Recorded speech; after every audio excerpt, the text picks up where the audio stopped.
આપણે રામ રામ રામ કરી છે, સીતાજી રામ ને પરણે આખી જિંદગી મારો દી ન હોઈ ગયો, શું કરમ છે? આ ભક્તિ કરે એવડે દુખી છે, દુનિયાના બૂસ મારે એ સુખી છે, તો શું કરમ? મારા દેહમાં બાપુ મારા નાથે આ દુનિયામાં તમે નું આવ્યા ને, એ દિવાલ પૂરી દીવો કર્યો છે, દિવાલ ખૂટીને પછી રામ બોલો ભાઈ રામ, કોઈ દિવાલ પૂરવાનું નથી.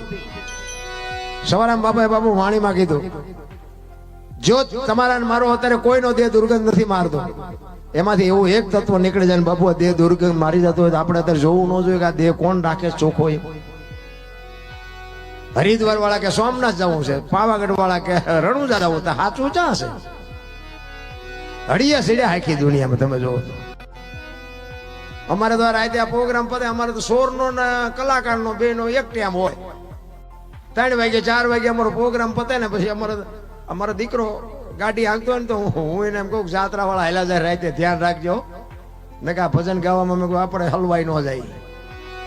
રાત ને દી તમે જુઓ તો આમથી આમ જાય છે, આમથી આમ જાય, આપણે એમ થાય કે શું ગોતે છે ખબર જ નથી પડતી. હરા રોડ ઉપર બાપુ એક ગામ છે ને, અહીંયા એક સંઘ નીકળ્યો હતો, તો અહીંયા કોઈ પટેલની વાડી છે, એટલે અહીંયા દર વર્ષે અહીંયા આવે ને સંઘ, એટલે અહીંયા ઈ ઉતારો આપે ને અહીંયા ભજન ભાવનો પ્રોગ્રામ રાખે, એટલે મને અહીંયા બોલાવેલો. તો 2 સંઘ ભેગા થઈ જાય, એક આમથી આવ્યો ને એક આમથી આવ્યો. ઓલા આવ્યા ને મેં કીધું ક્યાંથી આવ્યા? કે કચ્છમાં મોરાગઢથી. તમે કહો આમ ક્યાં જવું? કે ચોટીલા. આનકોર થી આવ્યા. મેં કીધું તમે ક્યાંથી આવ્યા? કે ચોટીલાથી. ક્યાં જવું? કે મોરાગઢ. મેં કીધું પણ તમે 2 જણા શું મથો છો? આવડા અહીંયાથી આવ્યા કે અહીં જવું છે, આવડા કે અહીંથી અહીં જવું છે, તો અહીંયા આમાં ફેર શું છે? આમ જ હાલે છે રામ. આપણા ગામની મૂર્તિ હોય એમાં કે ગામની આમા ગામની મૂર્તિમાં કઈ ફેર હોય? કોઈ બાપુ મૂર્તિ આપણી યાર રૂબરૂ વાત નથી કરતી. અમે એક મંદિરમાં ગયા હતા, બાપુ કે 20 રૂપિયા લાવો. મેં શેના? કે ટોકરો વગાડવાના. મેં કહું અમારા રામજી મંદિરમાં 4 ટીંગાય છે, ધરાઈ જોતા હોય નહીં વગાડવી. આમ નામ જ હાલે છે બાપુ. ઈ હાડું ત્યાં બા છે, બધા નથી બાજતા.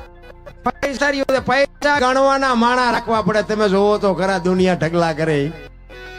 ઘરે માને ને બાપ ને બાપુ કઈક જોતું હોય તો કે સાના માના બેવો તમારે શું કરવા છે? અત્યારની પ્રજા મા બાપ ને એમ કે તમને ખબર નથી પડતી, તમને ખબર. એટલે ખબર નહોતી એટલે તો 100 વીઘા રાખી હતી, તું 10 વીઘાના ઉલાળિયા મીડિયો કરવા નથી અમને ખબર પડતી. અરે મારા છોકરાને કોઈની ગુલામી ન કરવી પડે, પેટે પાટા બાંધી અને છોકરા હાટું જમીનું રાખી. હા, અમારે ત્યાં જમીનું વેચીને ટ્રેક્ટર લે. મેં કીધું આંખશો ચા ફળિયામાં? જમીન વેચીને ટ્રેક્ટર લઈ ચા હાકે? એક ભાઈ તો ખેતર વેચી ટ્રેક્ટર લાવે, કે ભાડા બાડા કરશું. પણ મેં કીધું કુના અહીંયા કરશું? મેં ખેતર વેચીને કહ્યું કે અમે પૈસા છે, તો કે ના. તમે કહો હાથેડા છે ના લાવશો? એટલે કે એ તો ખબર જ ન રહી. તમે નકરું ફેરવો ભાડે. આવા ને આવા ઊંધા ગાળિયા થયા છે ભલા ભલા. મા બાપે આપ્યું છે ને વધારી ન કહો તો કઈ નહીં, પણ છે એ જાળવજો. બાકી તો છે ને મરી જવાનું છે. કરોડપતિ હોય એને મરવાનું છે ને ભિખારી ને મરવાનું છે. બાકી એ તો ત્રાજવું લઈને બેઠો છે. બધી બધાની ખબર છે. આ તમે આવા ભગીરથ કાર્ય કરો છો ને એ ખબર છે. અને આમાં કોકના બૂસ મારો ને તો એ ખબર જ છે.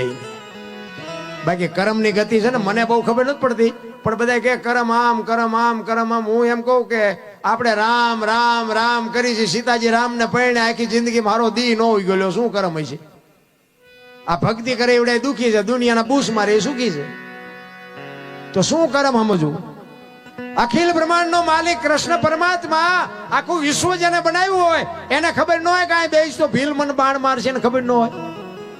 ભીલે બાપુ મારી નાખ્યા કૃષ્ણ પરમાત્મા. એનું શું કરમ હશે? થઈ થાવીને થાશે એવો ત્રિકાળ જ્ઞાની મહાપુરુષ ગંગાનો પુત્ર ભીષ્મ છેલ્લે બાણની પથારીમાં ઉવું પડે. શું એનું કરમ? અરે યમના દૂત જેનો જીવ લેવા આવે અને એને એમ કે 6 મહિના પછી આવજે, પોતાનું મોત રોકી શકે એવો સિદ્ધ પુરુષ, એને છેલ્લે બાણની પથારીમાં ઉવું પડ્યું. તો આપણે આપણો હિસાબ તો કંઈક મારવો જોઈએ ને. જેટલાનું પડાવ્યું છે ને જેટલાના બૂસ માર્યા છે ને જેટલા હું તો જેટલાના કઢાવી દેતો હતો ને કોકના પૈસા કઢાવી દેતો હતો. અત્યારે મારા બૂસ માર્યા બોલો જેટલાય. આ દુનિયાને સુધરવું હોય તો સુધરવાય ક્યાં દે એમ છે. એટલે આ દુનિયા છે દોરંગી દુનિયાના ધોકા શું ધરવાના હોય ભલા મને. સવારામ એટલે જ કે છે કે બાપુ આ દેહની વાત છે. આખી જેટલા મહાપુરુષોએ વાત કરી ને બધી દેહની જ વાત કરી છે, બીજા કોઈની વાત કરી જ નથી. એટલે કે છે પચમ ખડકીમાં જાગીને જોયું જળહળ ધડકે છે જો ચંદ્ર ભાણ જાવ લટીને આવે તું તો ગગન મંડળમાં ચડી ગયો. ગગન મંડળ બાપુ આને છે ને મહાપુરુષો આપણું સરમસ્તક છે ને ગગન મંડળ કહે છે. આ સાંડલા શું કામ કરે લ્યો વાહ આમ કરે ન હાલે. આ સાંડલા કપાળમાં કરવું ચાલુ કર્યું કંઈક તો વિચાર કર્યો છે ને તેથી આટલું વિજ્ઞાન નહોતું. હું તો એમ કહું ગાલે કરે તો હાલે સાંડલા ગમ્યા ન હાલે આખા શરીરમાં. પણ આખું શરીરનું સબટેશન જ આય છે. આ શિવને જેમ ત્રિનેત્ર છે ને એમાં આપણું નેત્ર અહીંયા છે. આ આંખું બંધ થઈ જાય ને અંદરની આંખ જો ગુરુ મહારાજની કૃપાથી ઉઘડી જાય ને તો દુનિયામાં બાપુ કાંઈ ન કરવું પડે. ગોળ બંગાળનો રાજા ગોપીચંદ ને 92 લાખ માળવાનો ધણી ભરતરી બાપુ સાધુ બની જાય એના નેત્ર ઉઘડી ગયા. આપણને હજી નક્કી જ નથી થતું. અને આ દુનિયા છે ને એ તો બાપુ લુગડા એક દી ઉતારી લેવાની છે. ગોપીચંદ ને ભરતરી બે દીક્ષા લઈને નીકળ્યા ને પછી શમશાનમાં હુતા હતા પાણાના ઓશિકા કરી. 2-3 બેનું નીકળી હતી. એક બેને બીજી બેનને કીધું એ કે ગોપીચંદ ને ભરતરી કે આવડા તો કે હા તો કે હે ને અમને બધું છૂટી ગયું હજી પાણાના ઓશિકાની જરૂર તો પડે છે. ભરતરી ગોપીચંદ ને કે હવે 92 લાખ માળવો છોડ્યો કે આ પાણા નથી દુનિયાને ગમતા કાઢી નાખ ને પાણાય દે. આ ઈ દુનિયા છે પાણાય તમારી પાસે નો રહેવા દે. ઈ જગત છે એટલે મહાપુરુષો કે છે ચંદ્રબાણ જા ઉલટીને આવે તું તું ગગન મંડળમાં ચડી ગો. એ જીવન ખાવન ખોળે ખેલો ખેલો રે એ સુરતા જ્યારે જ્યારે સબને વરે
ઉલટા પવનમાં આનંદ વર્ત્યો રમતા દિલડા. સવારમાં બાપાએ કીધું કે હું ઈશ્વર તો ભેગા રાત નથી રમતા હતા પણ અમને કોઈ પૂછે તો કહું ને કોઈ મને પૂછતું જ નથી. પૂછે તો એ કે જવાબ દઉં ને ઈશ્વર ક્યાં છે પણ બધા ઊંધા જ હાલ્યા જાય છે કે મને કોઈ પૂછતું નથી. સંતોના રુદિયા રોયા છે. સતાર બાપુની વાણી કહે છે જેને જેને કહું એ કયું ન માને મૂર્ખો ગણી મને મારે છે લાતું નથી રહેવાતું હવે નથી રહેવાતું. જેસલની વાણી કે રોઈ રોઈ કોને સંભળાવું મારો રુદિયો રોવે માયલો ભીતળ જલે. અમરમાની વાણી કે હાલ રે ફકીરી મારી દેવાંગી વિના બીજું કોણ જાણે. સંતો આપણે આટલું તો રોયા છે ભલા મને પણ આપણને મગજમાં નથી બેહતું. સદગુરુની જેના શબ્દ ઉપર ભરોસો હોય જો વિશ્વાસ હોય એની વાત. એનો એક રામાયણનો દાખલો હનુમાનજીનો પ્રસંગ છે એટલા માટે સબરી બાપુ ભીલની દીકરી અને માતંગ ઋષિ જેના ગુરુ મહારાજ અને ગુરુ મહારાજ એમ કહે છે કે બેટા વેલો મોડો રામ આવશે તું અહીં બેહી જા. અને ગુરુ મહારાજનું શરીર શાંત થઈ ગયું. સબરી એક જ શબ્દ પકડી અને બાપુ કોઈ જ્ઞાન નથી વેદનું શાસ્ત્રનું કોઈ ભજન નથી. એક જાનવર જેવું જીવન જીવે છે પણ એક ગુરુ મહારાજનો શબ્દ પકડી અને બાપુ બેહી ગઈ. ગુરુ મહારાજનું શરીર શાંત થઈ ગયું અને રોજ આંગણું વાળી સાફસૂફ કરી અને રાહ જોવે કે હમણાં આવશે હમણાં આવશે હમણાં આવશે. સાંજ પડે કે આજનો આવ્યો કઈ નહીં કાલે આવશે. બીજે દી એનો ઈ પ્રોગ્રામ બીજે દી કે આજનો આવ્યો કઈ નહીં કાલે આવશે.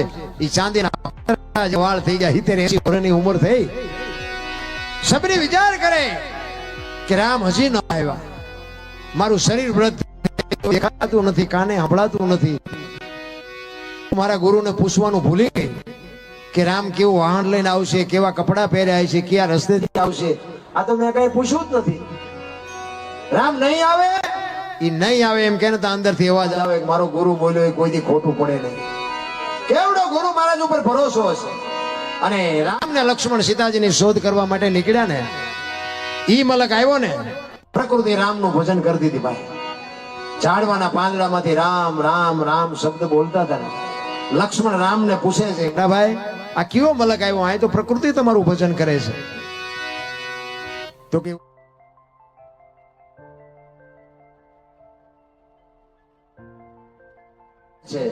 એક જગ્યાએ બેન 3.5 કરોડ નામના જાપ થાય ને એટલે ધરતીમાંથી અવાજ આવવા માંડે દિવાલમાંથી અવાજ આવવા માંડે 3.5 કરોડ નામના જાપ તમે કરો ને તો તમારા ઘરે તમારી દિવાલોમાંથી અવાજ આવવા માંડે આ સંતોનું મંતવ્ય છે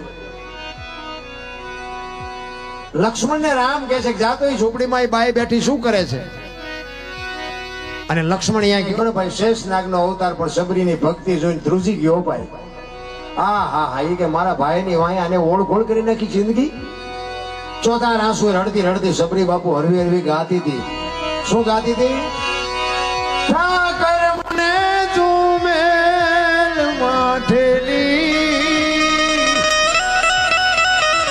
તું છો એ કાલ નો વેલી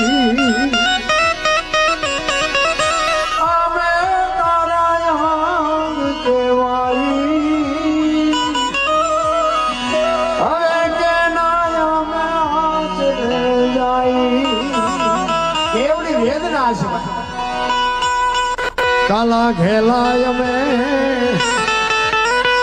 એ તારા કેવાય જો પીએ